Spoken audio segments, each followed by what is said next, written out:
Yeah, it's not my dog. My baby's It broke. Good evening, everyone. Welcome to the Laurel City Council workshop for June 11th, 2019.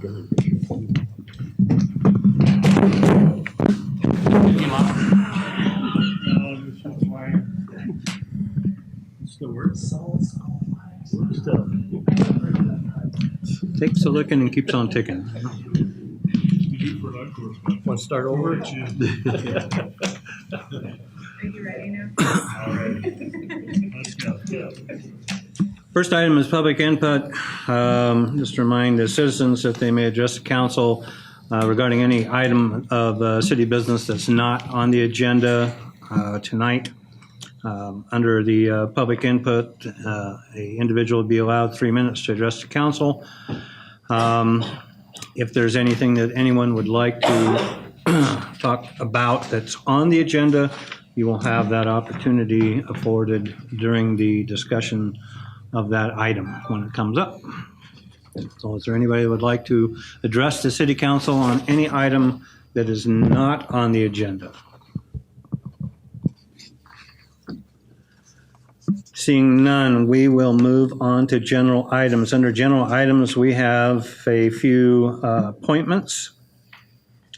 We have the mayor's reappointment of Roger Geis to the City County Planning Board for a 2-year term ending June 30th, 2021. Any questions or discussion on that appointment?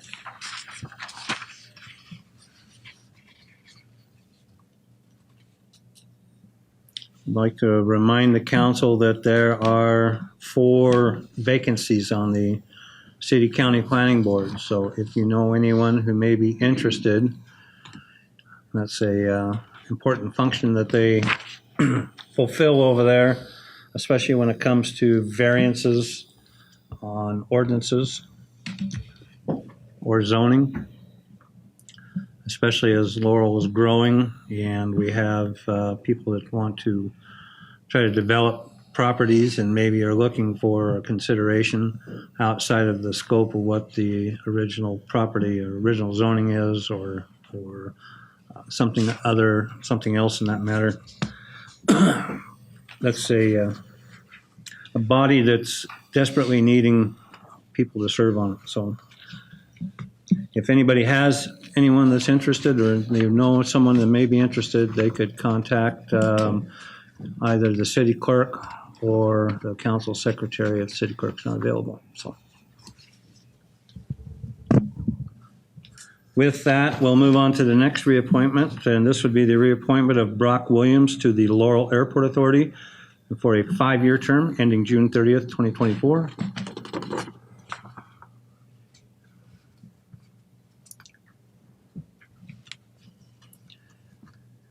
Any council discussion on that reappointment?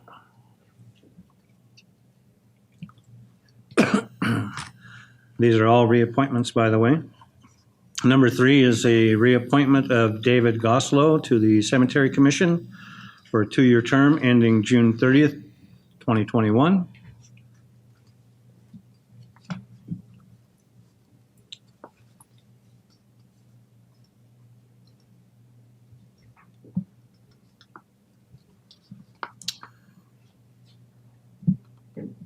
The next reappointment would be Richard Closey to the Cemetery Commission for a 2-year term ending June 30th, 2021.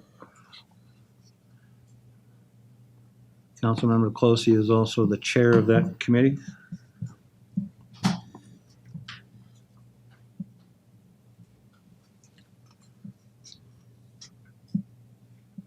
No discussion on that appointment. We'll go to the next appointment, number 5, which is the reappointment of Phyllis Bromgard to the Tree Board for a 3-year term ending June 30th, 2022.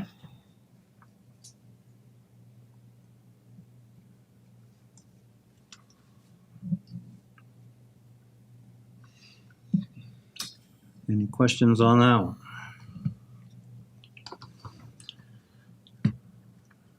Possibility there may be on the next one. The next one is reappointment of Claire Kilbrew to the Library Board for a 5-year term ending June 30th, 2024.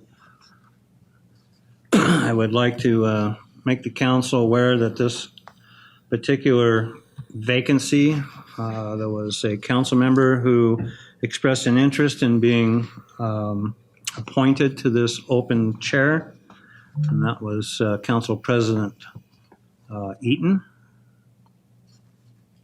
And after a lot of thought and soul searching and conferring, I decided that to give deference to the individual who had served their first term out of the 2 terms that they're able to serve, and offer them to the council. That doesn't mean the council has to approve them. Council could not approve them. The council could then nominate Councilmember Eaton, who's also wanted to serve on that open position, and could vote for Councilmember Eaton to be on the board, be in that position. So there's options. I defer to, out of respect, I defer to the individual who was on the board, who had asked to be reappointed. But you need to know that there was another individual that had asked to be appointed to that as well. And is there any discussion with the council on this question? Councilmember Wilkie. Is there only one position open there? That's correct. Correct? Correct. Okay.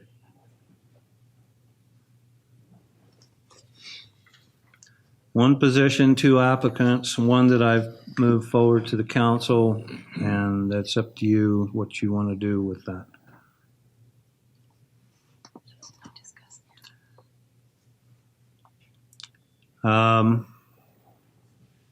I do have staff that would like to bring a couple of items to note on that position, since I don't hear anybody else in the council debating that opening and that appointment, so I will defer to the clerk. A lot of you that aren't in budget finance don't know yet that the library fund is being moved out of general fund this year. Library fund is being put in its own fund. It will no longer be a part of general fund. This allows the library board to have its full authority. It was always supposed to have full authority over library funds. This removes a lot, if not all, of the authority that council had over those funds. The only authority council will have is over how many mills will be given to the library. You will have no authority over their expenditures. You will have no authority over what they spend that money on. That authority, per law, and the way it should have always been done, lies with the library board. MCA and LMC limit the number of council members that can sit on the library board to 1. I believe they do that so that council doesn't go over to the library board and control the library via that means. I think it would be, in my opinion, best if at least, well, you can only have 1, but if 1 council person did sit on that board. You still need, in my opinion, to have a voice on that board. You need to have a set of eyes over there. You need to have a set of ears over there. You need someone to have a vote over there. You still need someone to come back over here and have transparency. You need someone to come over here and report back to full council. We have a member of council on every other board. In my opinion, you need one on the library board. That way you still at least have 1 vote on that board. Before, it wasn't a big issue because you controlled expenditures via approving the budget, via budget and finance approving claims. That is no longer the case. Library board approves everything, and that is the way it should have been. And we're fixing that now by moving them into their own fund. The library board creates the budget. The library board sets the wages for the library. We have no control over that. If they say they're going to pay their library director $95,000 a year, that's what it's going to be. We have no say. If they say they're going to buy a Chevy Corvette for her to drive around, that's what it's going to be. They have total control. Now, they still have to answer to the state, so they can't get too out of hand, and they still have to make it work within their budget. So there's checks and balances there, but they are in total control. So in my financial opinion, it would benefit you to have somebody over there from council to have a vote, report back, and have a say for you guys.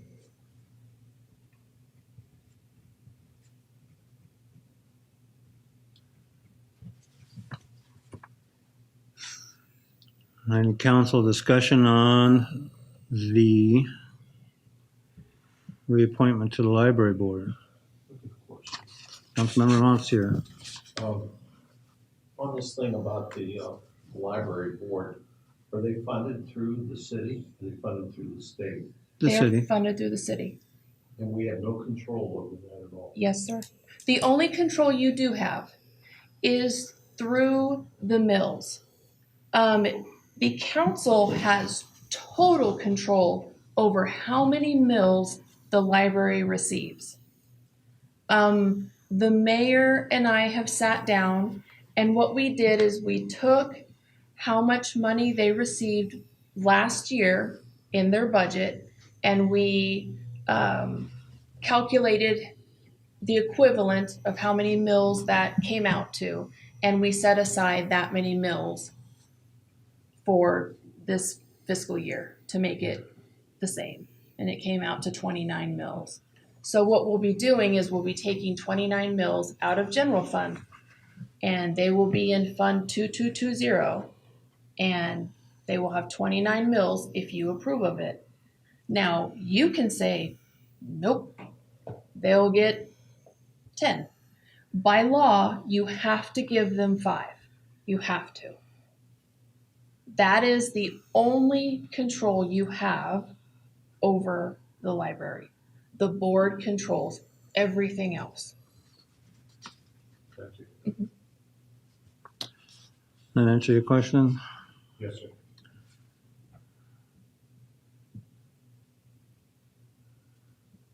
Any other? Councilmember Wilkie. I guess I'm curious as to why it hadn't been done that way all this time. What prevented that, or what triggered it to happen now?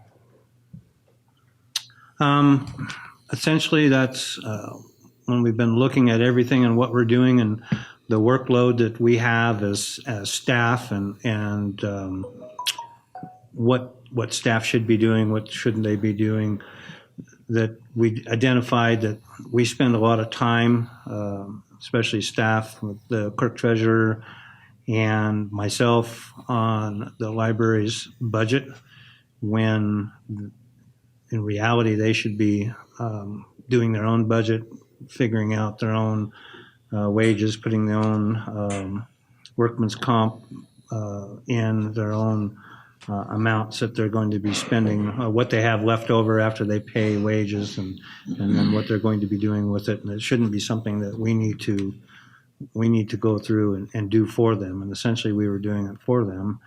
And most cities don't do that. So that's why we all go to conferences. We talk to other people in other cities, other communities, and see what they do and what works and what's not working.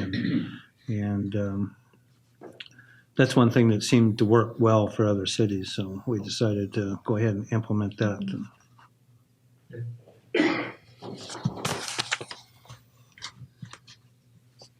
Any other questions on that reappointment question?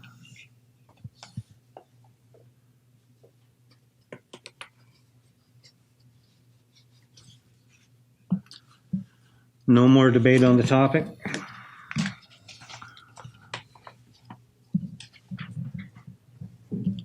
So that will be up to the council come next Tuesday.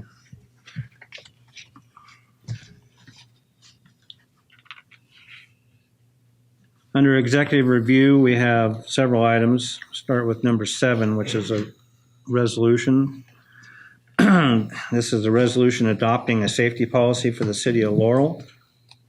And we have our safety officer, Karen, come up here and talk to you about that. She's put a lot of hours and a lot of work into this. So I think she's proud of it. Our current safety policy that we have was written in 2004, so it is quite antiquated. And we went ahead and wrote up the new safety policy in front of the safety committee. It was accepted by the safety committee January of 2018.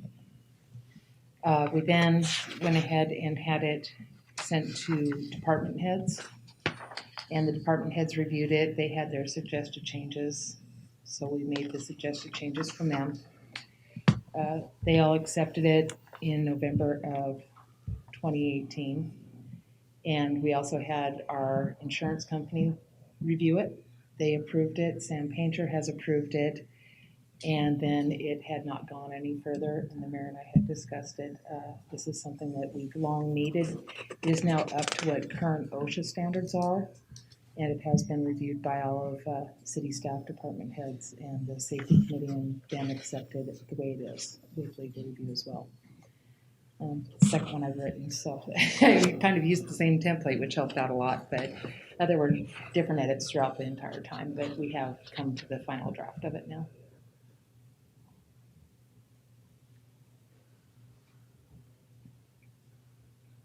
I'd like to remind the council that the last time you had a document that was close in size to this would have been the personnel policy manual for the city of Laurel.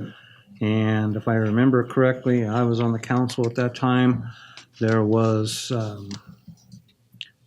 some angst amongst some of the council members that they were given this document that was shoved down their throat. They didn't have time to review it. They had to come back next week and vote on it, and people weren't comfortable. So as in anything, you have the right to not vote on that and to bring it back to workshop and to take the time to give yourself, if needed, to go back and go through to make sure you're comfortable with something. And that's one thing I've told you, and I'll continue to tell you, and I'll not wear that out, is I don't wish to rush the council into making any decisions. And I don't think it's good governing and good government, so.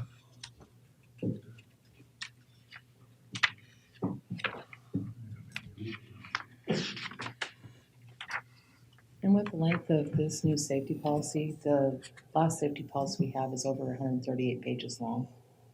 And it's something that most people wouldn't read the entire thing through. This has been consolidated what's important for everybody in the city.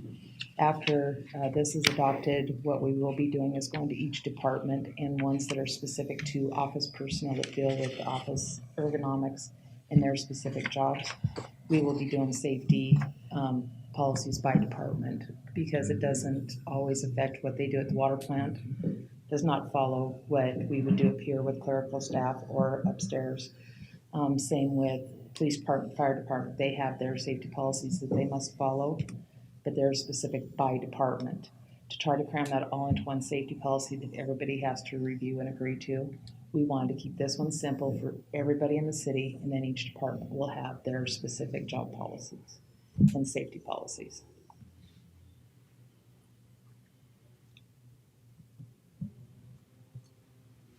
Council Vice President McGee. Yes, thank you, Mr. Mayor. So Karen, can you just hit the high points for us of the things that may have changed that we need to be aware of?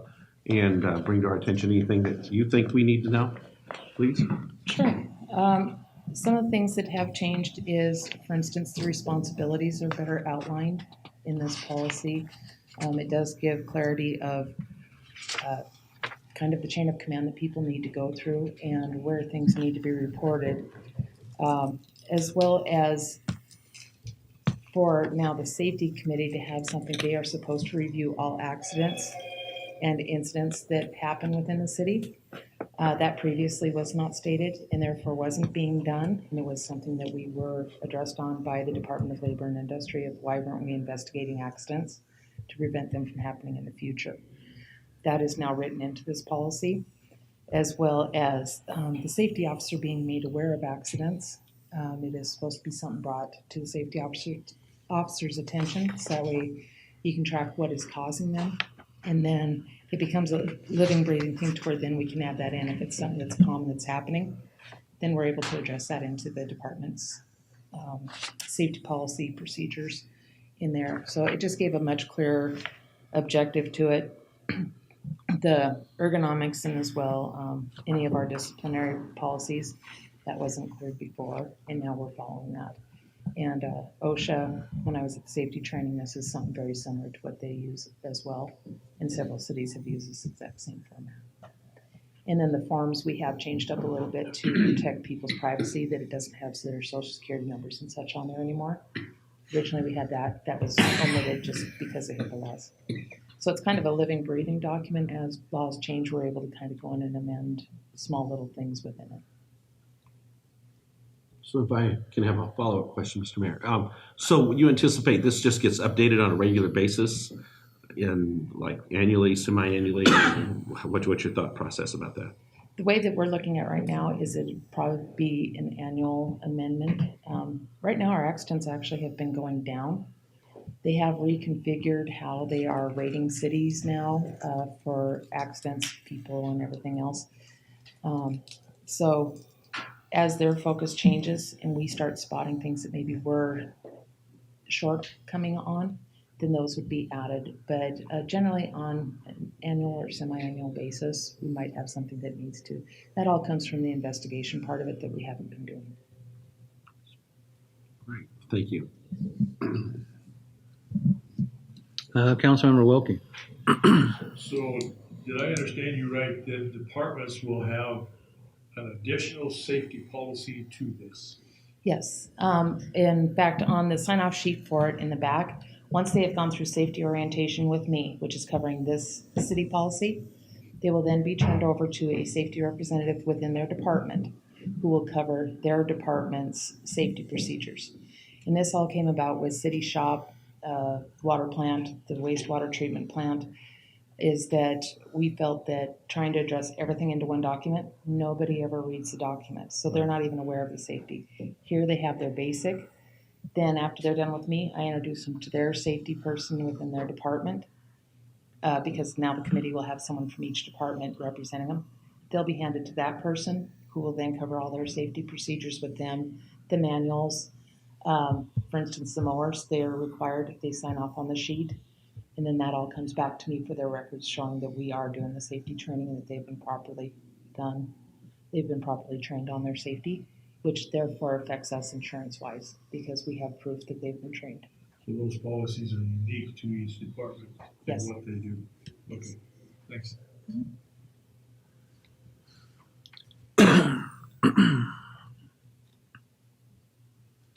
Well, I haven't heard the question. Does this, go ahead. I do have one question, just more out of curiosity. Aside from like their initial orientation when they get hired, how often do they have to review that safety policy?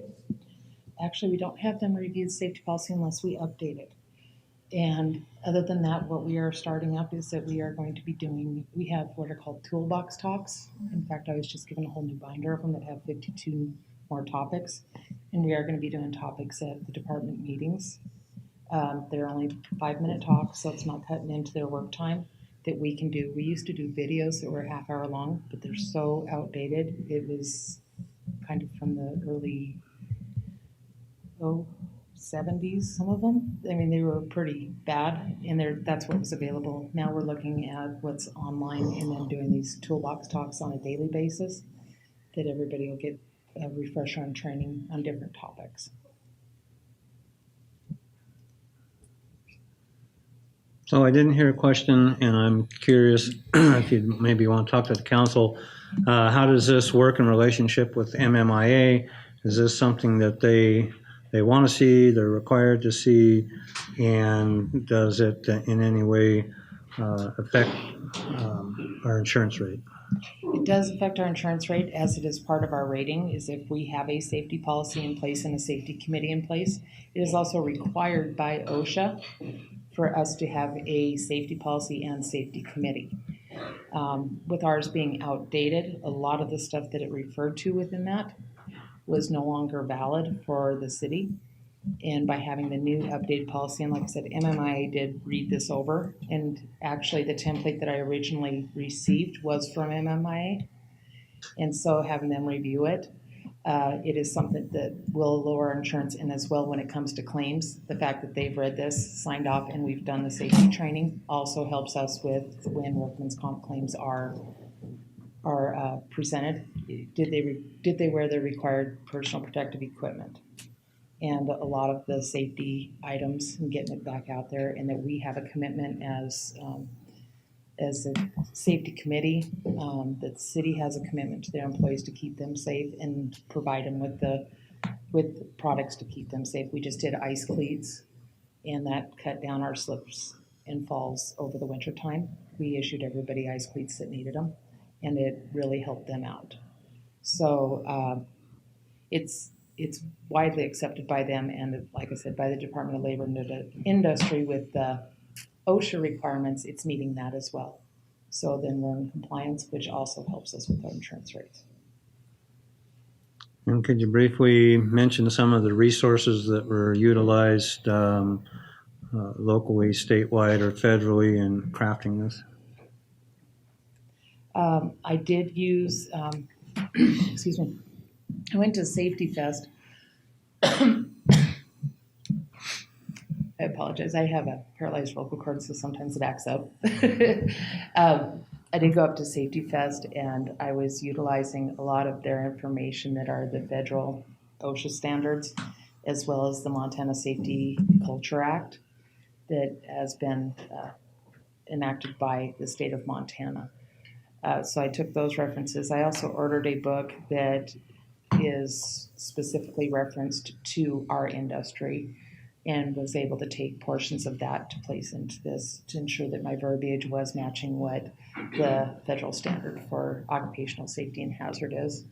And then I had members of Safety Fest and the Department of Labor and Industry review it with me and ensure that everything that I had in here was also meeting what they would require when they did our inspections, and that it was on their level of addressing everything that they focus on for state and federal.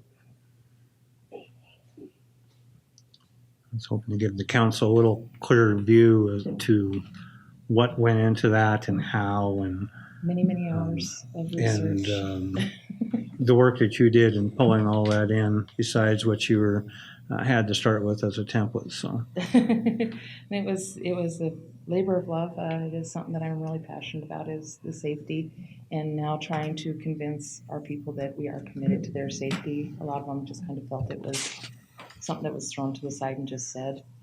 One of the forms that was included in here, and now I've sent it out to all the shops, even though this hadn't been adopted, is if they have a workplace hazard that they see, they can fill it out. If they don't feel comfortable handing it to their supervisor, they can always put it in an envelope and address it to me. It's what I do as a safety officer, is address safety concerns. And in this, it outlines if you see something, you can give it to the safety officer. And they don't have to sign their name to it. They just have to state what the safety concern is. And then I review it. I take it to our safety meetings, and I take it to the department head of what the concerns are and what can we do to make it better. And the ice cleats was one prime example of it. So, and we hope to get better throughout the whole thing. And I think that we are slowly getting there and getting the word out. Councilmember Wilkie.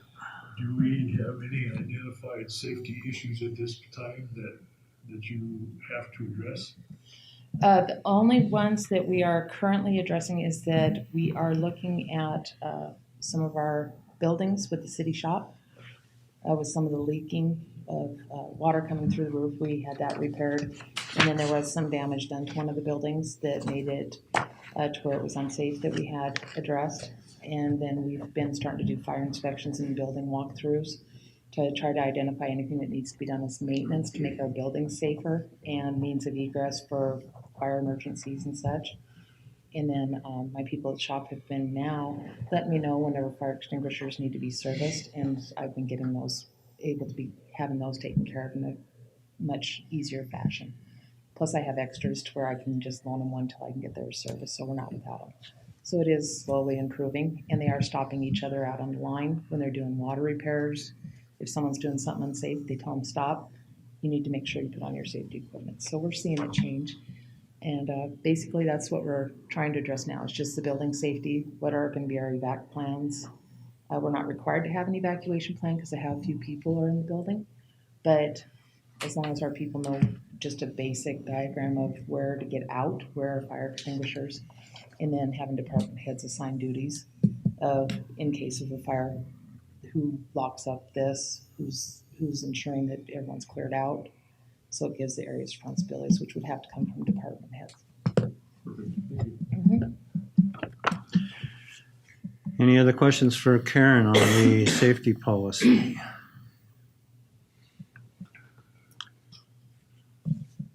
Karen, thank you very much. Thank you. Appreciate it.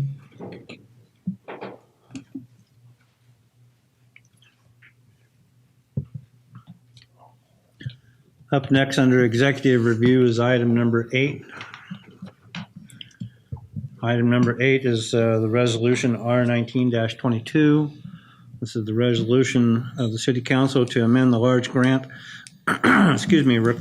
request program pursuant to the recommendation of the Laurel Urban Renewal Authority. So I have the Laurel City Planner, Nick Altanoga, to come up and speak to you again. I think we have some individuals from Lura that may wish to come up and speak with you, and then I'll have my say later on. So go ahead. Good. Mr. Mayor, City Council, pleasure to be here again, I should say. I'm just going to reiterate some points I've made in the past when I first kind of put this in front of council, was that, you know, this increase to $225,000 to cap the large grant program would really increase the flexibility that the Lura board has for helping to leverage funds for different projects in the TIF district. It would, you know, help provide greater access for residents and business owners in the district to improve their properties and to improve the taxable value of their properties, especially. And really would just kind of increase the ability for the Lura board to impact the district overall. Just opening up new funding possibilities, you know, if we need it, you know, especially in the past few years, we've had a lot of so many more funds requested than we could possibly ever be able to provide funds for. And I know recently there's been some discussions about, you know, some communication issues between the Lura board and the city council about just the budget and things of that nature. And I would just like to say that, you know, I'm trying to work hard, you know, and only the past few months here to bridge those gaps and to especially, you know, get things down on paper, because I know historically my predecessors in this position there have been some ups and downs with reporting and bringing things in front of council properly, and I want to smooth over all of those and make sure things are done properly. And you know, I've spoken especially with the clerk treasurer about this, is we're totally willing and able to help, you know, draft any reports necessary to the city council to make sure that we're both on the same page in regards to how the funding that's being requested, what the budget looks like, and to kind of bridge the gap between both me, who provides direct administrative kind of oversight to the board, and then the budget side of things with the clerk treasurer.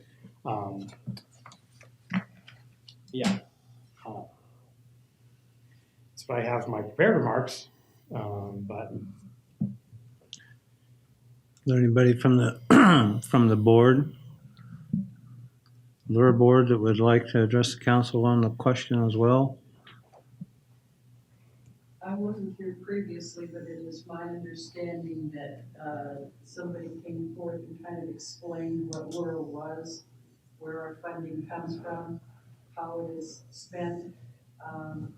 It is taxpayers' dollars, so basically what we're doing is we're spending our money on projects to increase the value of our property, which in turn increases the taxable value, which gives more funding into our fund for spendability. We have done some incredible things. Last year we had over 400,000 in requests for the large grants. We didn't even come close to being able to satisfy all of those, but we took some of them and shuffled them back into a small grant program. But we are getting some very large grant applications for some things that are very much needed. And it's a wonderful program. I've been with it since the inception. And I think everybody can see it going up and down Main Street and into the TIF district, what has been done. And there are certainly more things that we could do with it if we had the funding available. That all, Judy? If there's any questions, I'd be happy to. Fantastic.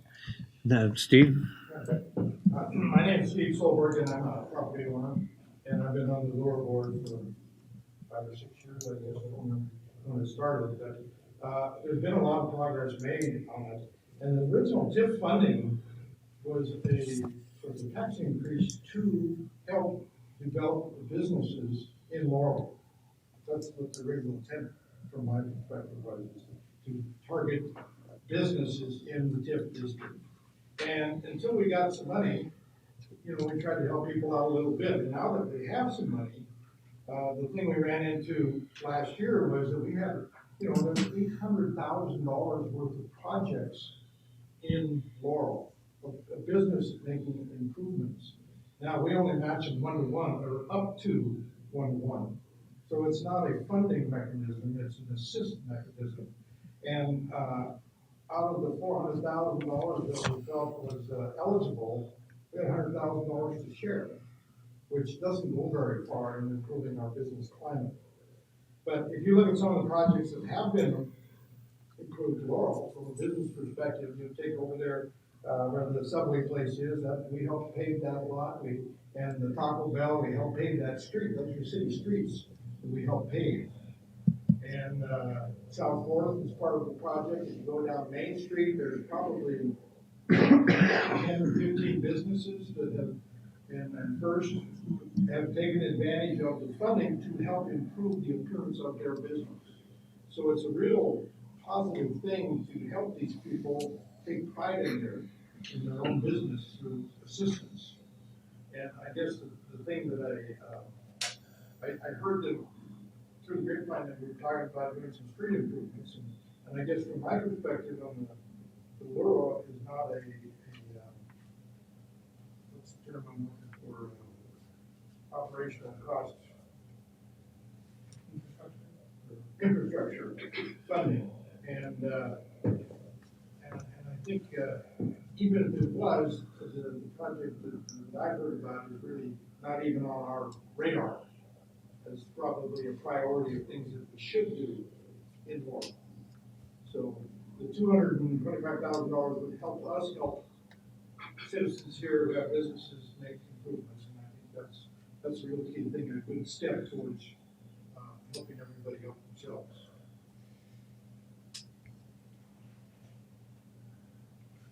Go ahead. I'm sorry,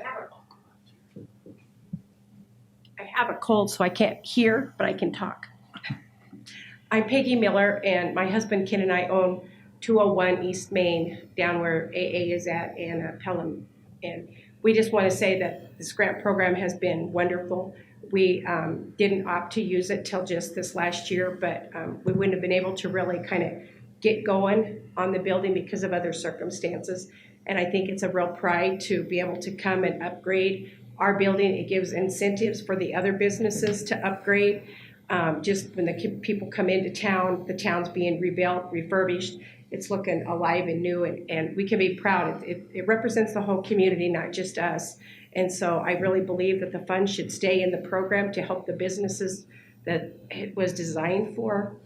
And again, the needs are so great out there.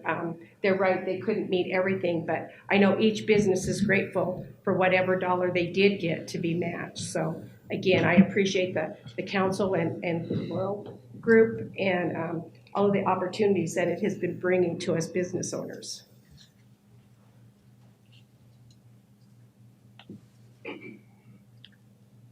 Any council discussion? Since this was on the agenda for the council meeting last Tuesday, and this council did not second the motion and brought that back to the workshop tonight, I assume there's all kinds of robust debate that will be carried on the topic.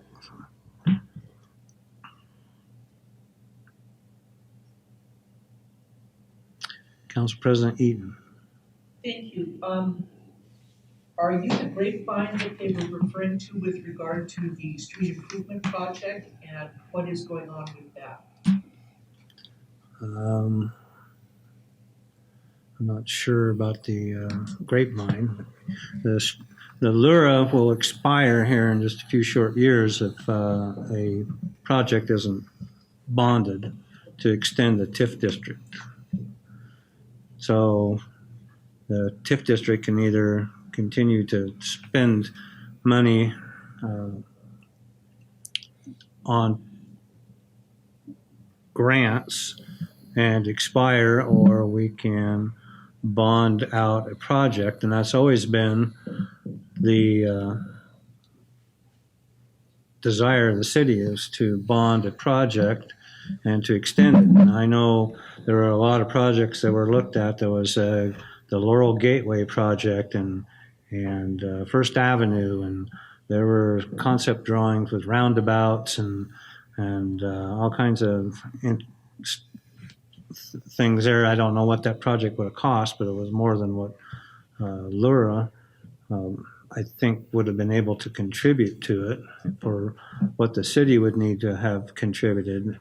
Along with that, that's a state highway, so there you have state interest as well. I think those intersections would be better served by trying to control traffic rather than trying to figure out how to improve those streets and get the state to put in roundabouts next to a four-way stop at the next block, which would just back traffic up into your roundabout. The object, really what we need to do is improve traffic flow. On top of that, I'm working very hard to try to come up with a mechanism to hopefully get that underpass, which is in disrepair, rebuilt, and in the process getting it widened to help increase traffic flow there. That's something that I'm going to be in negotiation with the state and MRL, and that's quite a project, but it needs to be addressed. The project that I had mentioned to the LURA group when we met a couple of months back that I had the intent to undertake the 3 streets in the east end of that TIF district that are in terrible disrepair, that have water standing. Those are businesses that are affected that would greatly benefit from those streets being repaired. Those are some of the only streets in the TIF district that look like they do. You can go up and down the TIF district, and most of the streets are in great shape. Those businesses rely on not only the streets, parking, but the infrastructure as well. The TIF district allows for it. I mean, the TIF district is written very loosely as far as Montana law is concerned. But that is just a project to extend the district. When you extend a district, that gives you another 25 years for that of life in your TIF. That then provides you go back not to where you started in 2007, but you have expended some of those savings, and then you go back to expending money again, and hopefully it will continue to grow, and that TIF or tax increment will continue to grow as those property values continue to grow as they typically do, and that isn't necessarily always, but they typically do. I don't know if anybody's read about the Billings downtown TIF, but they're kind of tied. Their hands are tied. They don't have a lot of options for a bondable project. They give out money in grants just like our Laurel does, that manages the grant program for the businesses. So it's not unique or unusual that downtowns are challenging, but those TIF dollars will continue to grow, and I would assume that not only will we get to the point to where there's a lot more money available for large grants, but could be the possibility for a small project to be bonded out 10 years that the TIF could pay for. You can have more than one project, but it's the term that you set at whatever date, that 25-year extension is the deadline. So each year you back down 1 year. In 10 years, feasibly you could bond a 15-year project if you had the money and the availability to service that debt, depending on the cost of that project. So there's all kinds, and that's a long time. 25 years is a long time, and I think that the greatest benefit for the TIF district is to be able to extend its life, and once it's gone, it's gone. You're not creating another TIF district in the same TIF district. It's not going to happen. So taking advantage of being able to extend that and keep it living and keep it growing, I think is going to be a tremendous value. And I think it will, having this project go forward and extending the district will be, I think looking back, the district will see that had served them well. The TIF district is not simply a grant program. It's a lot more than a grant program.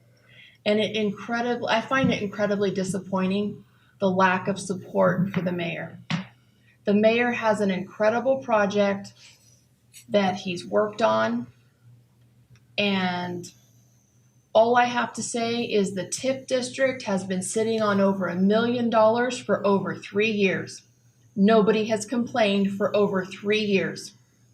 And now that the mayor has this project ready to go, people are complaining. This is a good project, and I do not understand why people are not supporting the mayor, doing what he's doing, getting these businesses over here, streets and infrastructure that's going to help them out, help these businesses out, improve their streets. I don't get it. I'm sorry, but I don't. I do have to say, though, that Nick is doing an incredible job trying to fix a broken committee. Because staff that was here before did not educate the committee very well. And I'm sorry, Judy, you guys did not get a good education on how to run. Nick has stepped in and kind of tried to put this all together. It's going to take time for him to fix this. I don't even think poor Nick has gotten his desk together yet. So it's going to take him some time.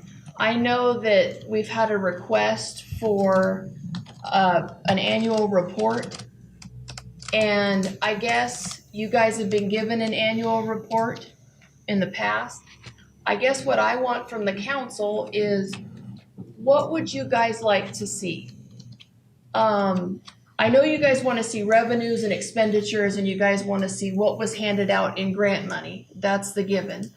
But what else do you guys want to see? Do you guys want to see like before and after pictures of facade? Because I know that, correct me if I'm wrong, Judy, don't you guys get pictures of the signs?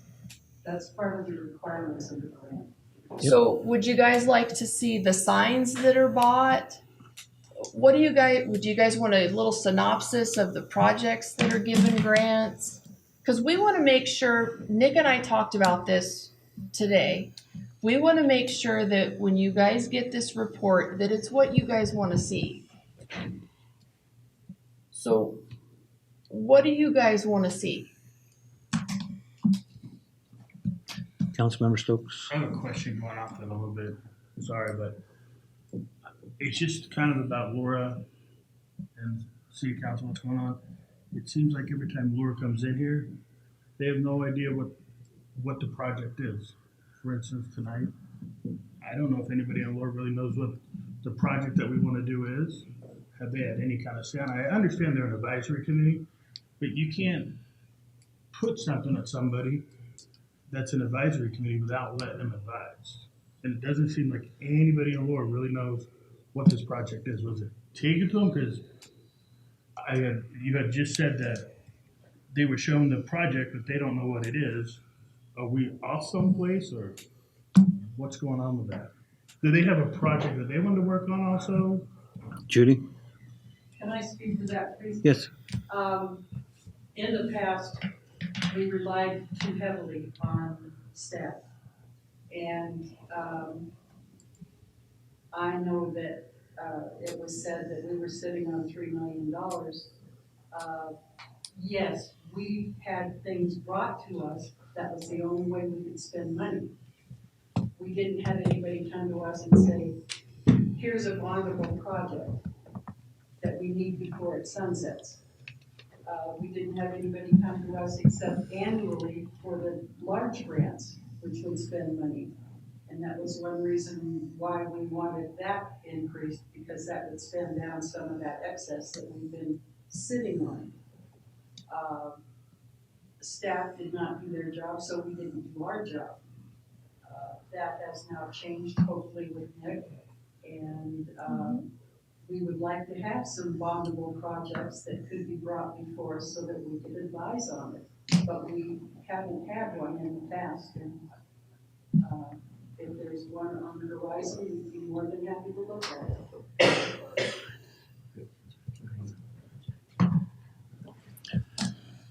Yeah, and there's there's one on the horizon. The council's already approved that, I believe, the other night. Council President Eaton. So,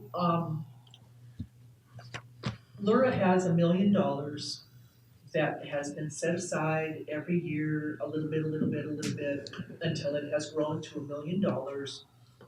And the city has come up with a bondable project. And so that reserve is what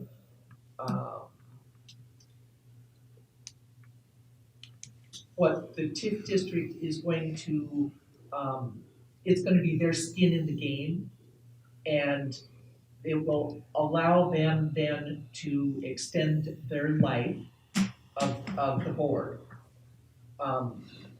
And other than that, then the TIF district continues on with the same amount of income, and there's really nothing else that they have to do. Is that correct? Correct. Actually, it shouldn't be the same amount of income. It should be an increase every 2 years, a certain amount of increase. It should increase annually. Assessments every 2 years, isn't it? Oh, it's annually now. Annually. That's right. And so really, I guess the confusion comes because the city is moving forward with this project, but it needs the TIF money, the the $1 million that they have accumulated in reserves as it is. They is the city. I'm sorry. The TIF is the city. And so, but then there will also be, payments on that bond as well. And so, rather than setting aside a certain amount to accumulate, that money is going to go to make those payments, is that correct? Part of their annual revenue will make annual debt service payments. So they'll be able to make those debt service payments and they'll also be setting aside again then? No. Perhaps at some point, but to begin with, they would be being able to service their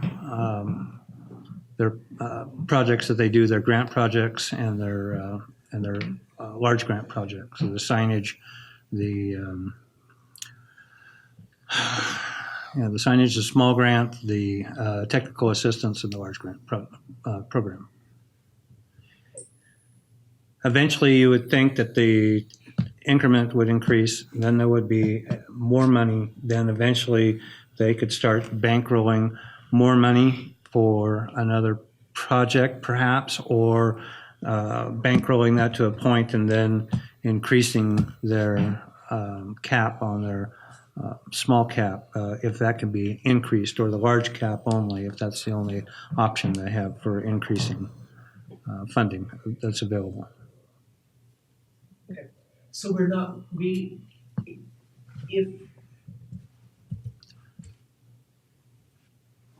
we do not increase this large grant request, Laura is still able to continue as they have. Correct. And they will have entered into a bondable project and their life will be extended for 25 years. Correct. The life of the board will be extended automatically by 25 years. Yes. That shouldn't change if their large cap increases up to $225,000 either.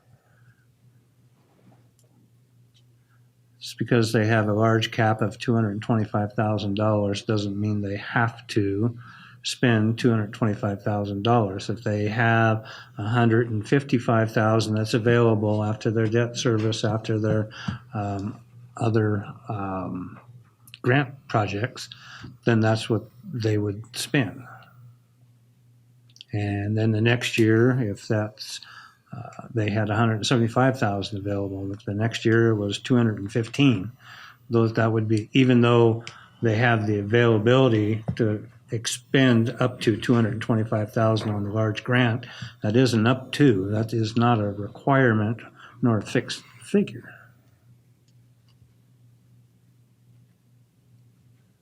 It gives them flexibility in my mind, but that's... Me and the mayor are on opposite sides of the spectrum on this. I guess I'm a little worried simply because I don't know why you would worry. the statement was made that they have 400,000. They had to cut back. They couldn't give everybody everything. That's why they're coming to us for 225 and being able to say, no, I'm sorry, we need to conserve because we don't know how much our service on our debt is going to be, is going to just make it that much more difficult to explain to a business that wants to improve their. My argument would be that it doesn't matter how much money they have in the pot available for large grants.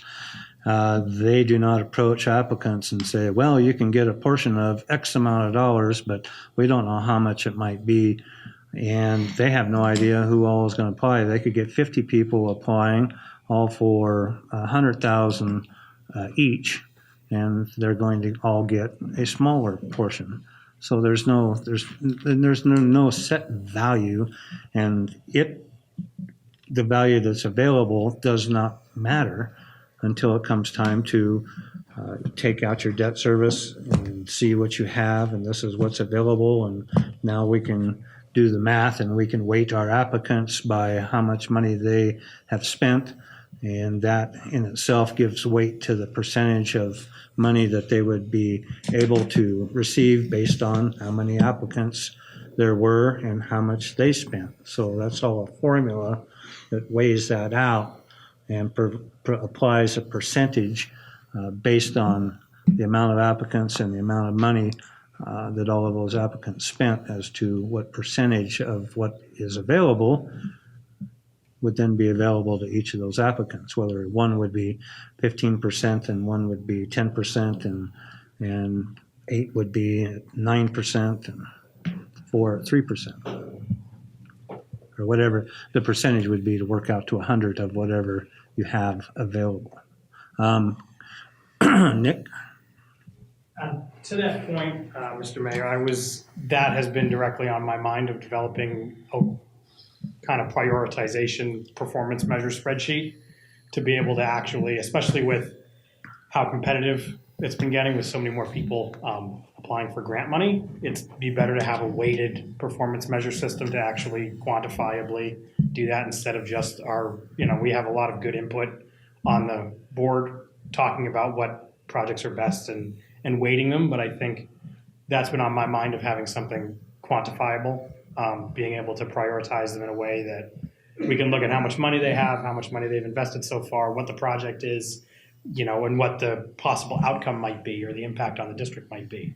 And then applying that to our deliberations on especially the large grant committee, when that meets to discuss grants. I also would like to say, I think just the discussion of confusion that Councilmember Stokes brought up between not kind of knowing, it appears that we're burning the candle at both ends. I think is kind of one side is the grant, the other side is talk about the bondable project, and they haven't been meeting in the middle to discuss options, which is just kind of just the circumstances. Never, I have been in talks with the mayor and with our engineer about the project, and I'm fully on board with it. But I think that both things are possible, of an increase and also bonding the project, and the options that exist kind of in that spectrum, especially lengthening the lifespan of the district, I think is really important. And this project is attainable. It's not very complicated. It involves local streets. It can have an impact with, just the livability of having walked those streets and seen the puddles and the alligator cracking on the roads and the sidewalks that needed repairs. It's a necessary project. I just think that from my conversations with Laurel members is that they feel as though they haven't been approached in any way about what options have existed or what projects were even on the table. And the mayor did come and meet, but I think they had perceived it as more of a conceptual stage and not this late in the process, which was my take on it. That they were not told of this a few months ago or late last year or anything like that, which of course there was a lot of changeover and people standing in for lack of a planner on the board, and which is understandable. And I apologize, and we've only had Nick for a short amount of time. We haven't had a planner. We've been through, I don't know how many people over there assisting the Lura board, and I don't know, I've seen, the only conceptual plan that I've seen was the gateway plan for a bondable project, but there isn't any bondable projects that I'm aware of. And we're running out of time. We keep messing around like we have been, and we're not going to have a bondable project, and we're not going to extend the life of the district, and that's something we can't do. We can't let the district expire. And I found these streets that are in the district that we had business owners that approached us about trying to fix this and fix that. And the more we looked into it and what was there and what was old, and we found out with a water break this winter that there's a hodgepodge of all kinds of ancient different materials delivering water and under the street there. It's uneven, it's not shedding water, and it's a project that's a Goldilocks project. We had KLJ, they were available to look at that. I tasked them with looking at that and giving us a scope of the project and a cost estimate. Turned out to be a Goldilocks project because not only was it in the district, it was in the district that's blighted. If you drive down there, you know, those are businesses that have people that enter those businesses that deal with walking through water and because there's no drainage for stormwater, insufficient curbing that was never properly put in place, needs for more parking, for more people to come into their businesses. And it was affordable. It was that right price that could be done, could be the debt could be serviced, and the district could be breathe that 25 years of life into it and allow it to thrive, I think, and continue to become what it is today again before it's done. And I think that will give it the opportunity to add a lot of money into downtown and gives us the time to do that.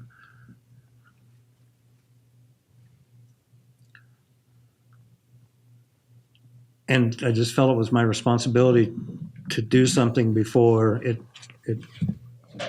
there wasn't any chance to do anything. And we could be 18 months from the term of the district and we're not going to extend it because we're out of time. So I apologize, but I wanted to make sure that we didn't squander that opportunity. You are the mayor. That's besides the point. I didn't want the city or the district to squander that opportunity. It is your job. Councilmember Herr. Yeah, correct me if I'm wrong, but Wade, when you talked to us, Bethany, last time, the average yearly amount that Laurel gets is over $600,000 a year in taxes. Correct. The cost probably for the payment of the loan after they take their 100 or their 1 million point whatever as down payment will be about $200,000. Give or take Their debt service payment? Their debt service payment. We estimated it about $350. Yeah, I think, yeah. 350,000. Okay, so rough estimate. Rough estimate that is half of their monies that they get. Now, you take another 200,000 of it out to give to the large grants, and they still got 50,000 or whatever, $1 to put towards their savings. That does not include their technical assistance grants. Right. That does not include their facade grants. I understand that, okay?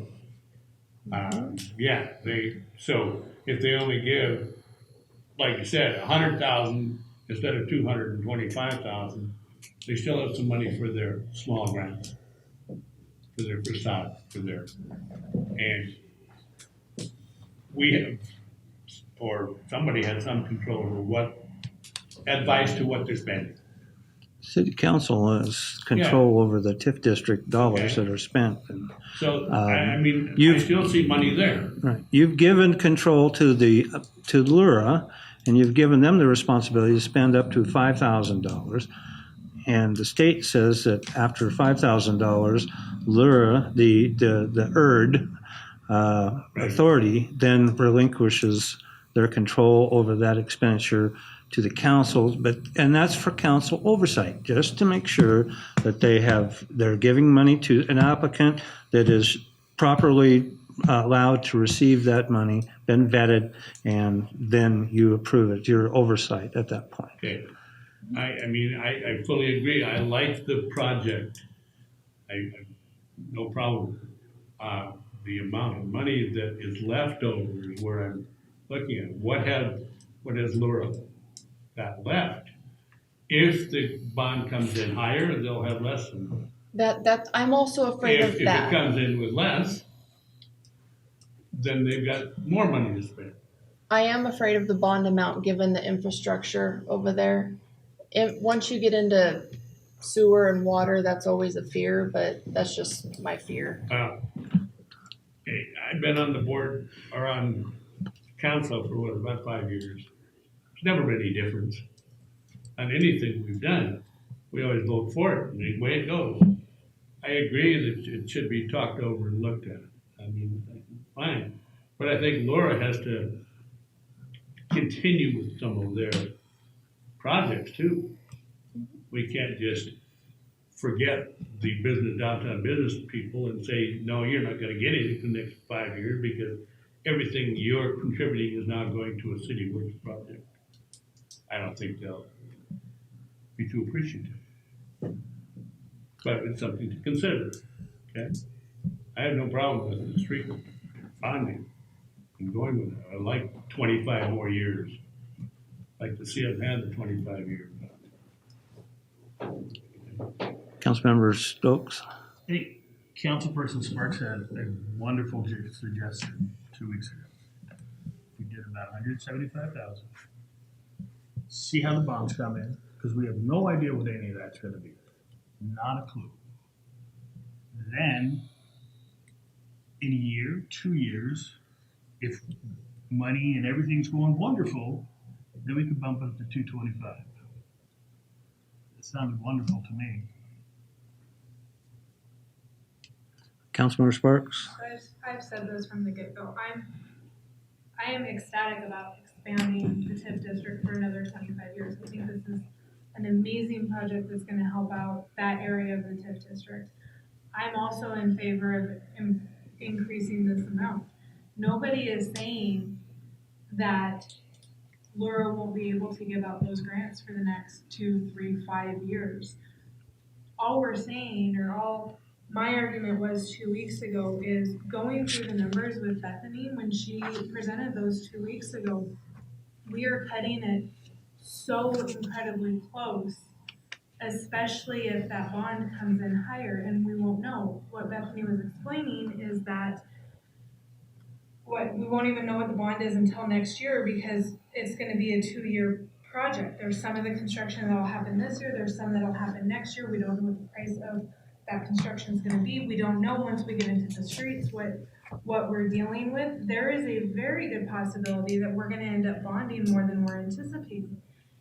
And so I think, yeah, let's go ahead and increase it a little bit, knowing that we've got this huge expense coming in.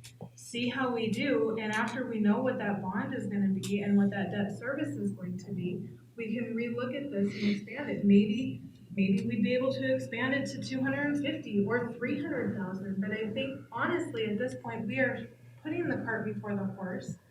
And I understand that every single one of those large grants comes to the council for us to approve and say yay or nay. I think it is terrible to tell that district we have $225,000 that we can give out in grants this year, and then when we find out what the debt service is going to be and what everything is going to be when the debt settles, to say, no, just kidding, this first year we can actually only do 100,000 like we were doing before because our debt service is higher than what it is. We'll see what we can do next year. I think that's terrible. I think that is absolutely terrible. I would rather see a smaller increase to 150 or 175, get our bearings with this debt service agreement and reevaluate it in the future after we know what that bond is going to be. Councilmember Stokes? And I gotta say to Laura, I think it's wonderful everything they're doing, and I would love to see it be $225,000. But once again, Laura didn't realize the project was coming up. They were kind of blindsided. But now it's kind of like, we gotta make sure that we know what everything's gonna be. We need to know how much is bond on the project gonna be, what kind of rates, before we do the 225. Council President Eaton? And I would just like to clarify something that Councilmember Hurd said. This is not a public works project that we are talking about that will bond the TIF district. It is a project within the TIF district. And the TIF district was formed to include areas of blight, to make funds available to take the normal taxes. It was not a tax increase. It was to take those taxes, set them aside, and have a mechanism by which blight could be addressed. And when this was put in the city ordinance, there were 4 areas that were considered blight. And those were physical dilapidation, whether residential or non-residential, inadequate sanitary facilities, defective or inadequate street layout and street improvements, unsanitary or unsafe conditions. Those included streetlights, sidewalks, curbs, and gutters. So this is by no means diversion of TIF money to do a public works project. It is money to try to help the TIF district do the job of addressing blight in one of its worst areas.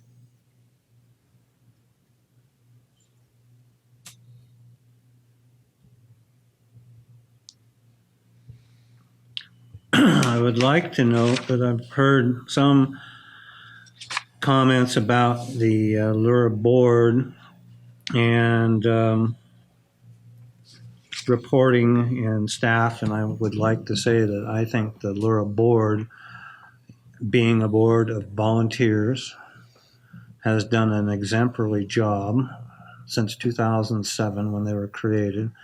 They have, and they will continue to rely on staff to give them guidance and information.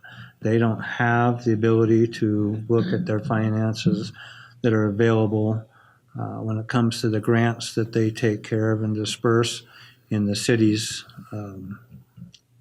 computers, because you don't have that access. You rely on staff to provide you with that information. And they're going to continue to rely on staff. They're going to continue to rely on staff to help guide them, to answer questions, to give them ideas and offer advice to them as well as they continue to grow and look at projects that are available and come up with and explore ideas and options in the future. So they're going to be heavily reliant on staff, and I hope that we have staff that provides better guidance and better answers and to them than they've had in the past. And I think that in the past that they've had a little less consistent help and maybe not as clear guidance and answers that they could or should have had.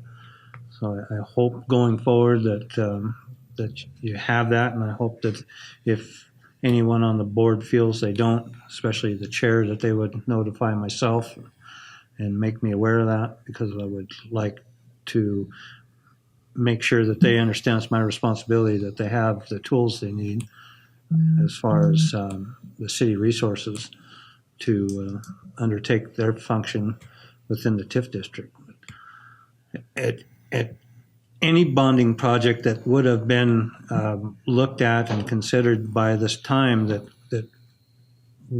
we would still be most likely having a similar conversation about the funding left over after the debt service in order to extend it. But I still think, and you can tell me in 10 or 15 years from now if I'm wrong, but I still think that this will be a great benefit, and that the district will see growth as they've seen since their inception in 2007. They'll continue to see that growth, and they will continue to have more resources available to do more and greater projects within the city.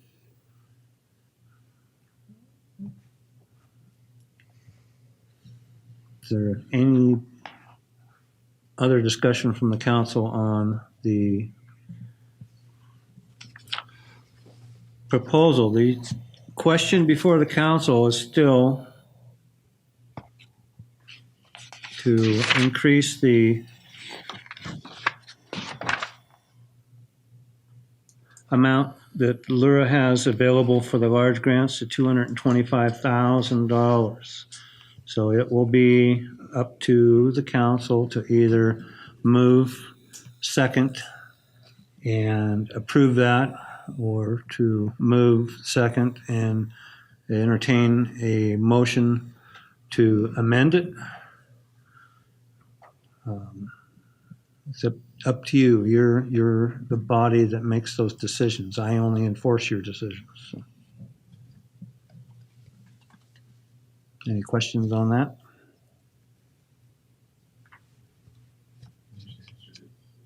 Okay. With that, I will move on to number 9 under executive review, which is a resolution. And this is a resolution approving the agreement between the City of Laurel and the Laurel Airport Authority. And said agreement is relating to fire protection. And the fire chief is not available to be here tonight. This is a reoccurring agreement.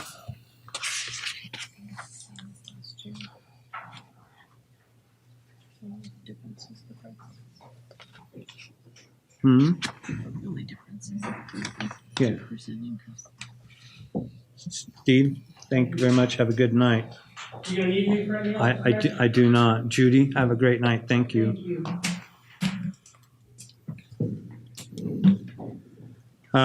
This is the same agreement you see every year. It's got a slight increase, as it usually does every year, year over year. You'll see on your document. This is also the only, let's see, nope, that's not.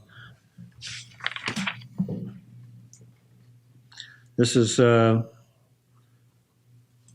fiscal year 2019 through 2020. It's a 1-year.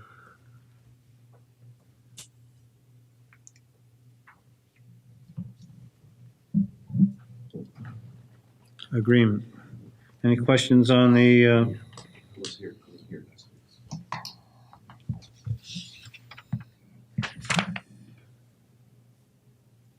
fire protection for the airport authority? I'm sorry, Councilmember Herr. I have one question. It's not really pertaining to this. I approve it. I like this, but it was brought up earlier tonight that there is a councilman on all boards. This board, there is no councilman on, but it's not a board, right? It's because it's the airport authority, there is no councilman on.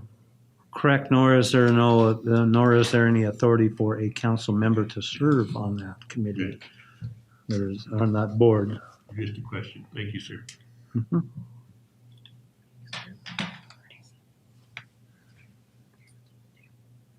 Any other questions on that? If not, we'll move on to number 10. Number 10 is a resolution approving an agreement between the City of Laurel and the Yellowstone Boys and Girls Ranch relating to fire protection. Again.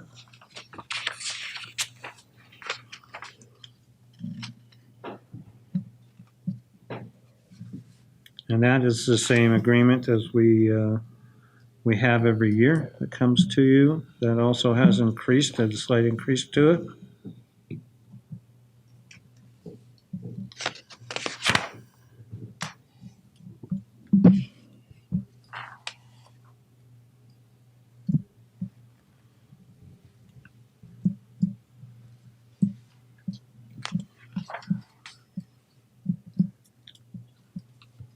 Any questions on those two contracts? I know you see them. I've seen them quite often, Councilmember Wilkie. Yes, sir, thanks. What's the duration? What's the ending of that contract?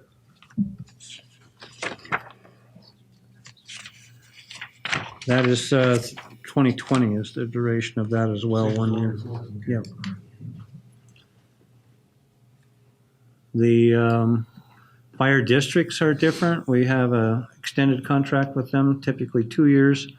The Boys and Girls Ranch and the Airport Authority, things could change a little more rapidly and affect how we'd like to enter into a contract with them. So typically, that's why those contracts are reduced to a yearly contract. So we have more of an opportunity to look at those in case there's any changes out there with new equipment, new buildings, let's say at the airport, and same with the Boys and Girls Ranch. Greater population additional buildings built as opposed to just a district or an area within the county. And not a lot of change that's going to affect the type of service that we provide. So.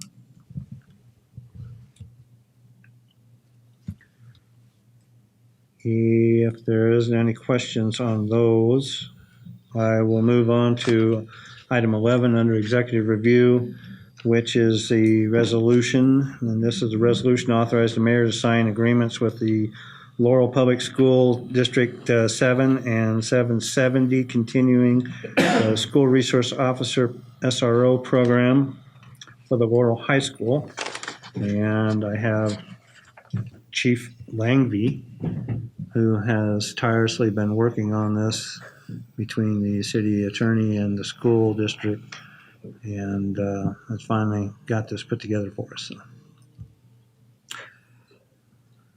Mr. Mayor, members of council, this is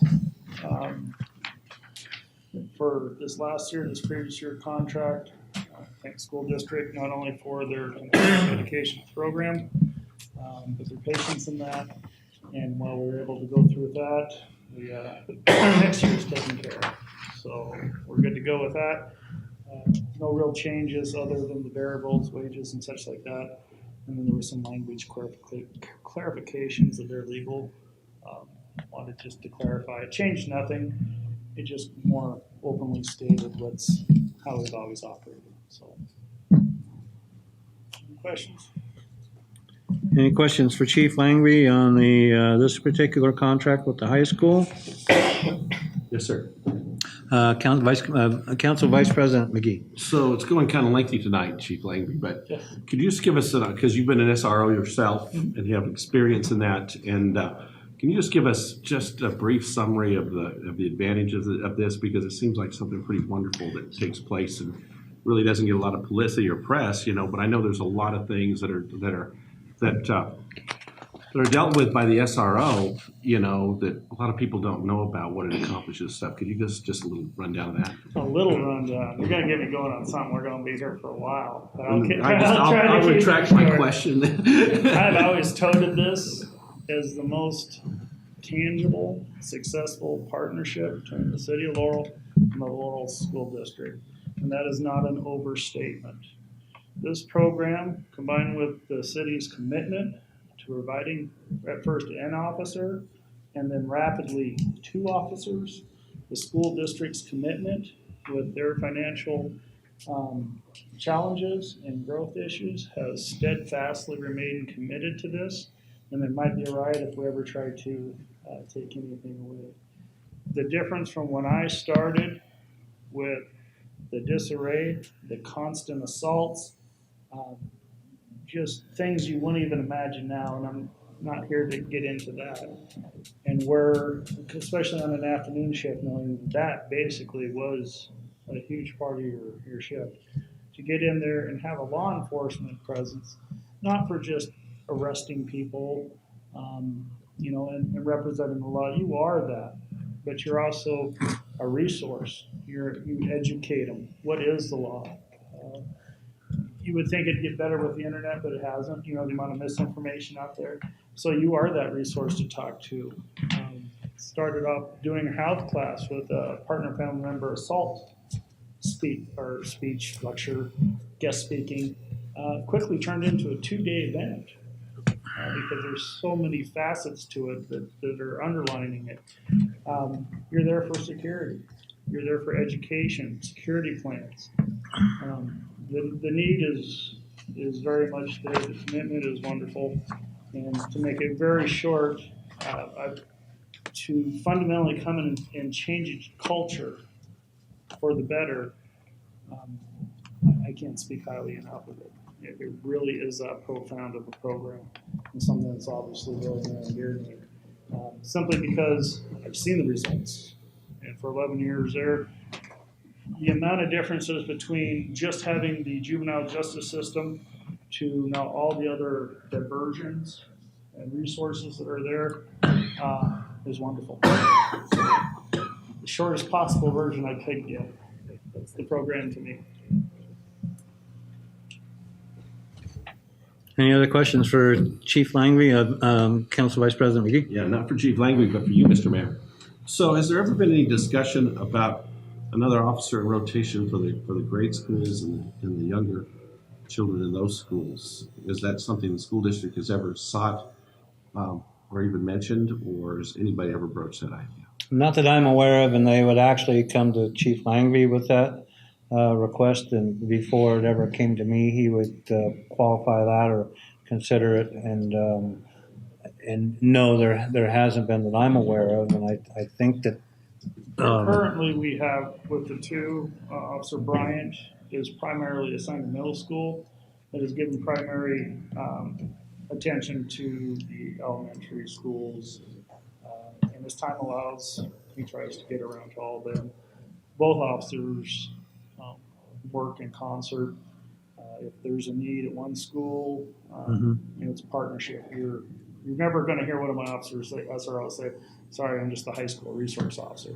That's our primary focus, but that position encompasses so much that you're not a security guard, even though part of what you do is bring security to that school.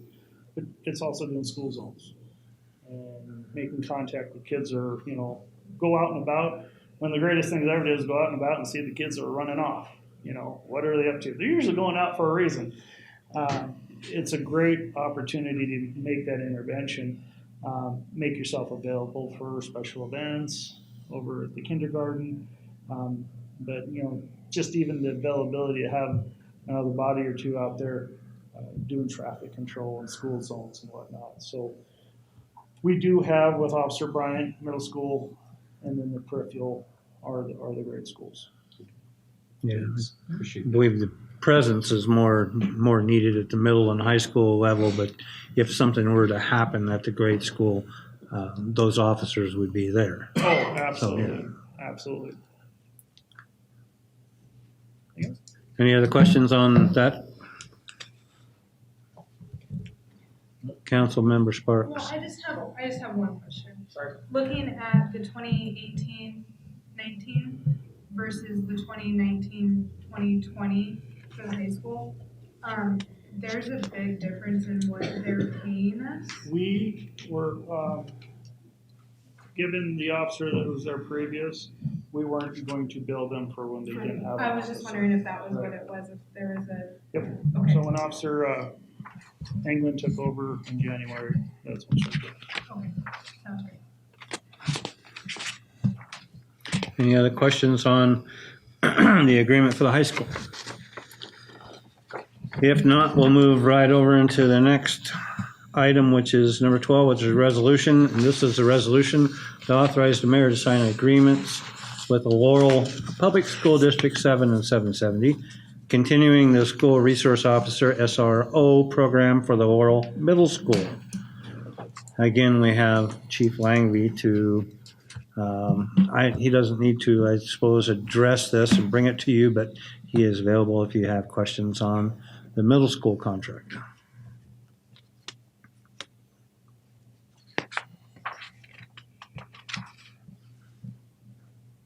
Already went over it with the high school contract, I'm assuming, right? All righty then.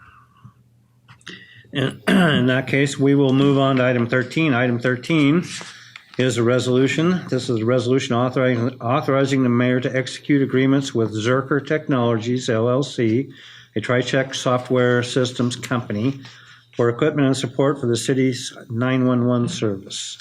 So I have both the Chief Langley and the city clerk, which has the monetary answers to all of those monetary questions. I know it's chomping at the bit to ask, so we'll have the chief present that to you first. Thank you again. This project is to replace our current aged near failure 911 center to a next generation 911 center. Back in the previous, not this previous, but before, was a 2017 legislative session. I believe it was House Bill 61, state basically mandated all public safety access points, dispatch centers, essentially be brought up to next generation 911 capability. There's a whole lot that goes into that, but basically meaning moving away from copper wire to internet-based. This includes how Siege and NCIC accesses everybody. They did nothing apparently for a couple of years until shortly after I took this position. It was on a very steep learning curve because we don't know about 911 center equipment and whatnot. But spoke with the state, they visited it. They were in a hurry to upgrade everything because some are ready, some are not. With this, we'll be ready. It's a critical need. This is old equipment that's sitting in there, and it's not an oversight to say some that's hanging on that thread. It's quite aged equipment. We're ready to go on this. I have not been in on this on the groundwork. The proposals first came in 2017.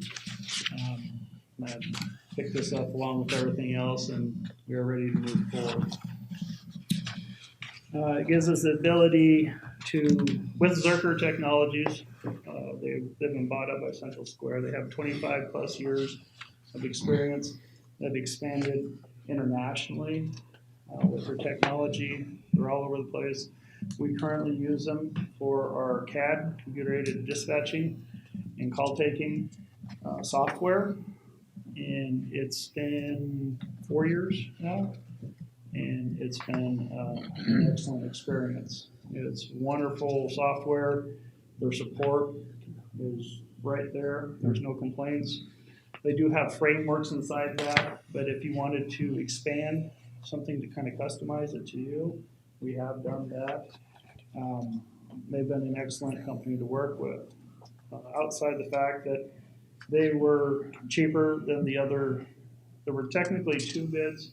There was one other bid that was, or not bid, I'm sorry, there was one other proposal, but two of them were from a company and then kind of a sister company of that same vendor that we have for our current 911 equipment service.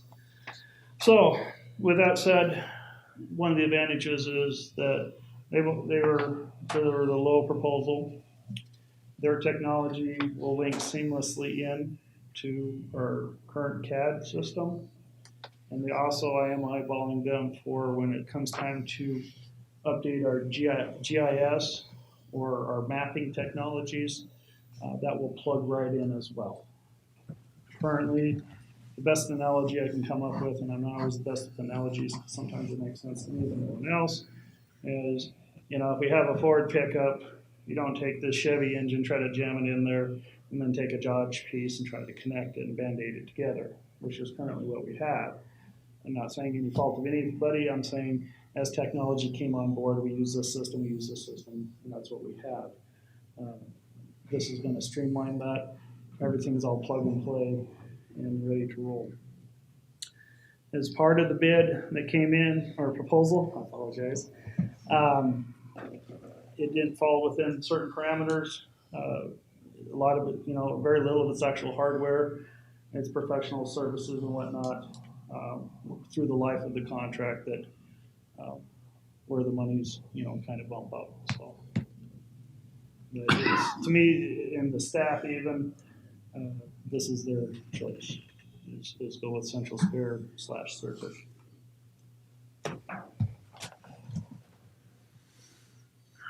Is there any questions for Chief Langby on the Zerker 911 system? Council Vice President McGee. So I'm interested, I know, this is a Sioux Falls-based company. And Sioux Falls has a lot of companies like this that provide these kind of services. But I'm just curious. I understand how offsite the software support and other things can be taken care of technically. But when it comes to the hardware side, do they have somebody here they contract with that comes out and addresses problems when we have it? Okay, They, just wondering how that works. and Central Square themselves are huge. They manage and supply for very large departments. They've taken on Zerker because Zerker is a very good product. And any issue we've had, they've been on it. They have someone out there to fix it. They understand it's a 911 center. And we'll get this. It'll fix our critical needs. And then when the state gets ready to flip over off of copper wire, we'll be set and ready to go. I believe this came in under your budget that you had allowed yourself for the system. Yes, it was my understanding when I took the position over that money was sitting there, and we need to move on it. So it has been a priority. It's just the timing, and everything. Time has been passing. December 18th. Council President Eaton. And so that actually answers what I was going to say, but I just want to make sure that it's said out loud and for the listening public to be able to hear. This was budgeted for, and so it will not be any big expense that was unexpected. Correct. This was budgeted for through the CIP budget process. It was budgeted at $160,000. And it came in at $128,326.68. So it's very under budget. We were very happy about the proposal that we received. Saving money's always a happy thing. Correct. It's Chief Langby's middle name, saving money, in case anybody wants to know. I've been told on the Yes. Frugal. No, and he's been doing a good job, and he's been acquiring some assets and using some different approaches which has saved money as well. So we're doing a good job. I'm proud of what he's doing over there. So not only from the administrative point and monetary standpoint, but as far as what he's doing with his officers and some of the new direction that they're taking and some of the changes that are being made. And there are a lot of good things happening over there that nobody sees, but trust me, it is happening and it will be for some time. So, and it's good. Thank you. Appreciate that. Any other questions for the chief on the Zerker 911 system? Seeing none, we will move on to item 14. Item 14 is a resolution of the City Council authorizing the mayor to sign a contract with Christensen's Roofing for roof repairs on the J.C. Hall. The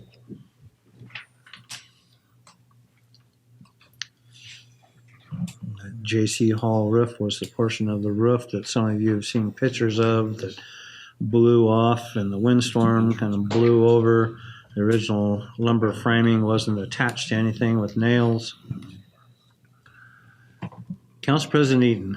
So there's a rumor that the insurance was going to pay for this? That is incorrect. Okay. And is there a reason why? There's a good reason why. Because our deductible is $2,500, which would be just about half of the cost to repair the roof in and of itself. And every time we turn in a claim to MMIA for insurance where we pay the deductible, they also in turn will raise our premiums. And we can't afford to continue to have those costs going up when we don't need to be incurring those. And those are costs that actually will cost more over a period of time than it would be if we were to take care of some of those things ourselves and get them out of the way with the funds that we have available. That answer the question? Bobblehead sitting next to you. Can you tell that I've been preaching this? Council Vice President McGee. Yeah, so I'm a little bit confused. Is this just the replacement of and repair of the damage that was done, or is this an entire roof replacement? It's of the damage that was done. Okay, all right. Councilmember Wilkie. I have seen some of this already in progress. Mhm. I'm curious why we're getting to sign a contract before the work started. It's halfway done, or it will be done before you get this signed. Well, you're approving the mayor to sign the contract. The mayor has already signed the contract, and the reason the mayor has already signed the contract is because we have a lease with the J.C.'s. And I don't know if anybody has seen our leases, but we have, I know Councilmember Stokes has, we have a responsibility to repair any issues to the outside of the building. Not only that, we were responsible for that, we were also responsible to keep that from becoming damaged inside. Right. At which point we went and looked, and the cost was fairly insignificant at about $5,000. So I decided to let's go ahead and get the contract signed, get the roofer down there. Let's get that project underway before we got more rain, which seems to be all we've been getting all spring. And we caused significant damage inside, which if we cause it, then we're going to have to repair that as well, just to prevent the snowballing. And again, it's more of an oversight to make sure that, do we have a lease that states that the city has to make those repairs? We do. Was there damage? Yes, there was. Did the city feel it was in the best interest of the city to take care of that right away and prevent further damage that we'd have to pay for? Yes, it was. And was the cost exorbitant? No. Did we get 2 quotes? Yes. Was the $3,000 difference. So this was the low bid. Hopefully that answers your question. Yes, sir. Oh, thank you. I might add that it appears that the materials being used this time are much more substantial than they were the first time. I think it'll work this time. Hopefully, I'm pretty sure that Mr. Christensen is using nails this time as well. You got the message. Whoever did the original work must have run short on nails and found them unnecessary. So this should not have any wind damage affecting this new construction. So, Thank you. Council President Eaton, did you have a question? That was asked very well by Councilmember Wilkie. Okay. Are there any other questions relating to this resolution for the roof repair for the J.C. Hall building? Seeing none, we'll move on to item 15, which is the last item under executive review. This is a resolution, and this is a resolution authorizing the mayor to execute a contract for the city prosecutor position between the city of Laurel and Attorney Teague Westrop. So, as everyone should be, maybe aren't, but aware of, the city had entered into a contract for a few years now with Elk River Law to provide a prosecuting attorney for the city court for the city. There had been some angst in the past with Elk River, some people had mentioned that they thought we could do a better job. I know there was time the judge probably thought we could do a better job, but then that's not unusual for a judge to say that anyway. But I had thought about looking at going out and seeing about making a change of that and looking to see what kind of individual we could get to enter into that position. But the Elk River made that easy because they decided that they didn't want to engage in that contract anymore. And so they terminated their contract. And I talked to our city attorney, civil city attorney, Sam Painter, and he took the position and sent it out on a similar listserv that city clerks or the mayor would use to communicate statewide to other mayors or other city clerks. They have the ability to send that out to attorneys throughout the county and the state. So that went out. We got about 8 people that applied for that position, expressed an interest. This individual came highly recommended by our city civil attorney, and our judge knows this individual, and we're pretty confident that the judge will find that this is a great candidate for that position. So we'd like to enter into a contract with Teague Westrope to take over those abilities, and he comes with a great resume, and he's highly recommended and highly respected.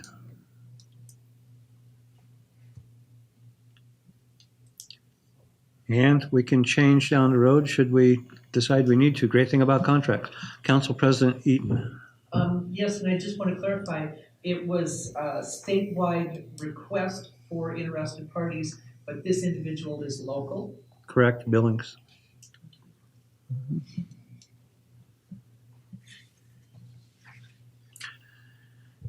Any other questions? I know there's been some question about whether or not we should have one person doing both jobs. That's a little more difficult to find one person that's willing to do both jobs, civil attorney and prosecuting attorney.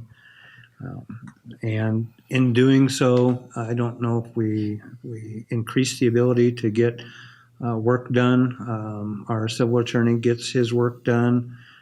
Even if your civil attorney was a prosecutor and he was in the middle of prosecuting a large case, there's more opportunity for things not getting done or not coming back as quickly as you'd like to have them. So I don't know if there's really a good solution to that, but we have been taxing our civil city attorney quite a bit lately, and he's been performing very well for us.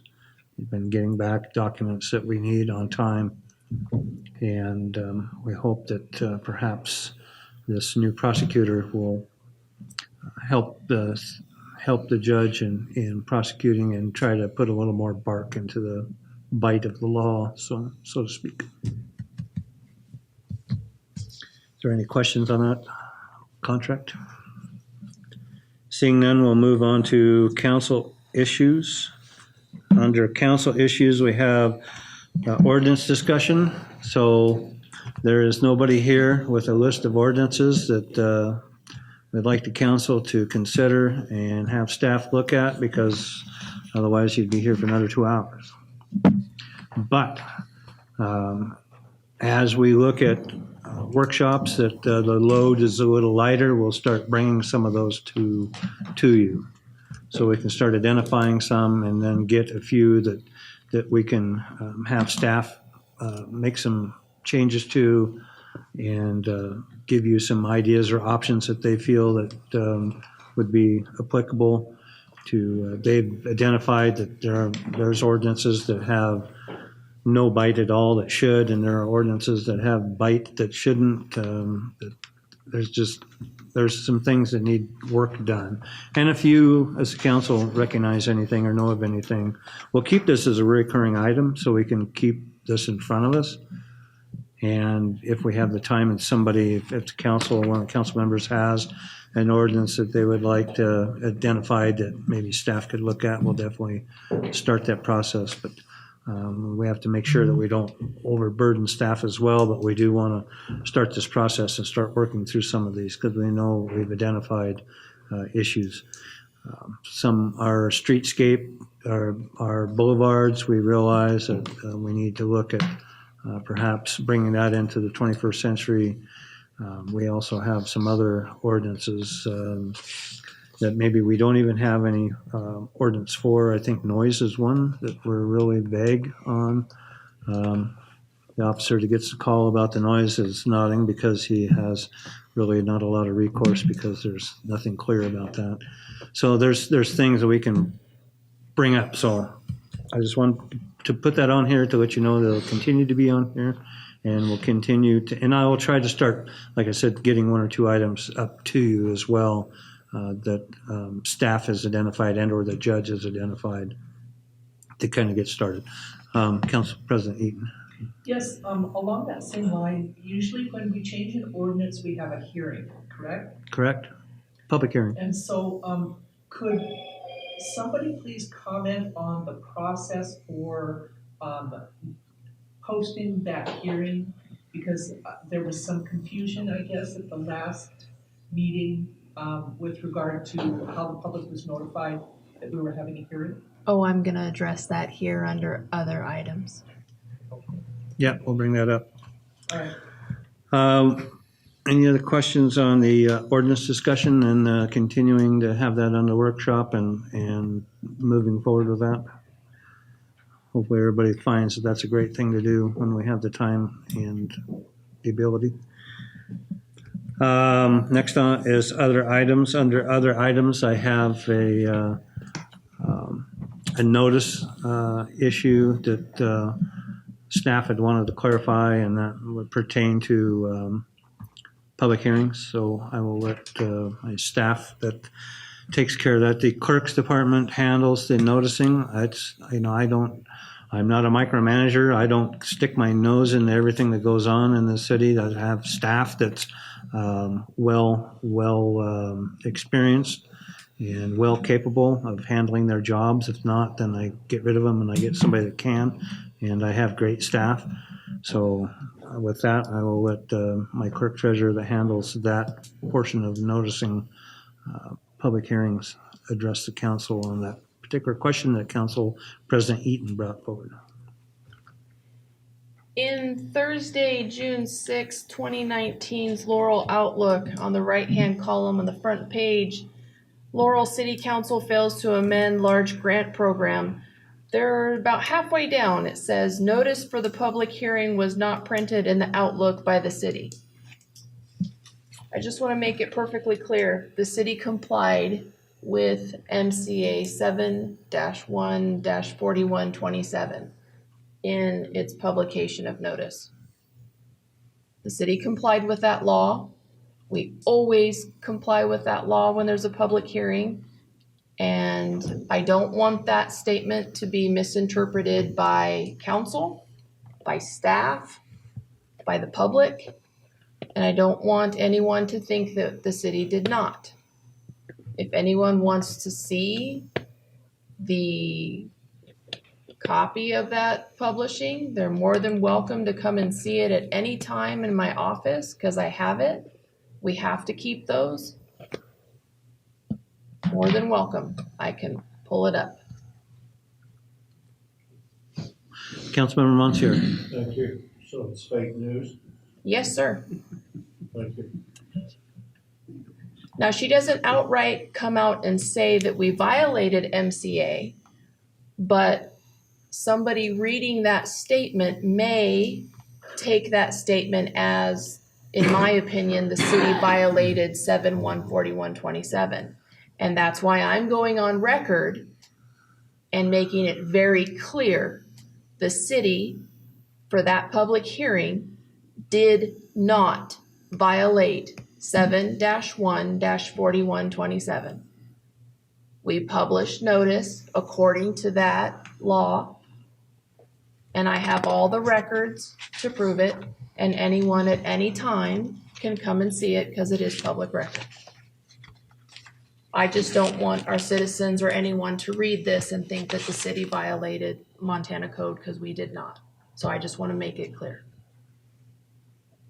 Council Vice President McGee. Yeah, correct me if I'm wrong, but resolutions do not require a public hearing. The public's allowed to attend any meeting that they want to, workshop, council meeting, boards, commissions, etc., that we serve on. And there's always an opportunity for them to give public input. Anything usually on the agenda is not handled by, at that time, except to take in public comment when it comes up on the agenda. The only thing we ever have a public hearing for is for an ordinance. No. change. This was for SID 119. Yes. To create SID 119, Oh, okay. we had to have a public hearing. Okay, and that was published. Correct. Did anybody respond to that and come to the public hearing? Now, the individuals that were a part of SID 119, they actually got certified mailings. Which also announced the public hearing. Correct. Okay. Yeah, those individuals that had a time frame to protest that SID, that were a part of the SID, they had certified mailings. Okay. Yeah. Now, the public hearing has to be publicly noticed per 7/1/41/27. Okay. And it was.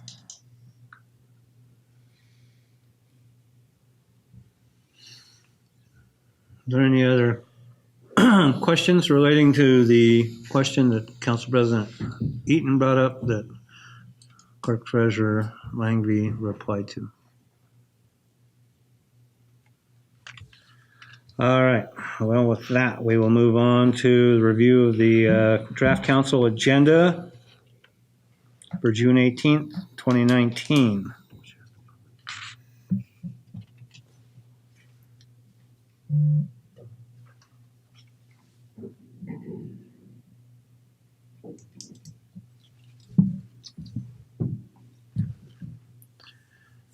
No questions on that? Attendance at the upcoming council meeting next week. Is there any council members that will not be able to make it? Full house. Under announcements, we have our employee and volunteer recognition. So we have several employees. I'm not going to read through them all.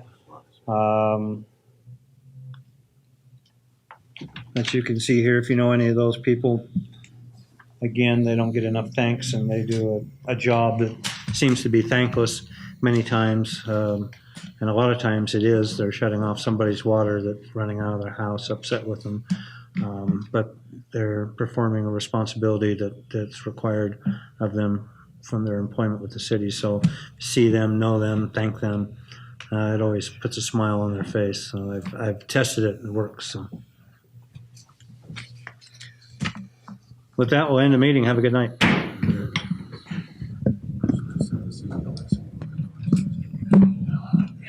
You asked a question a couple of weeks ago, and I had an answer for you, or Scott did.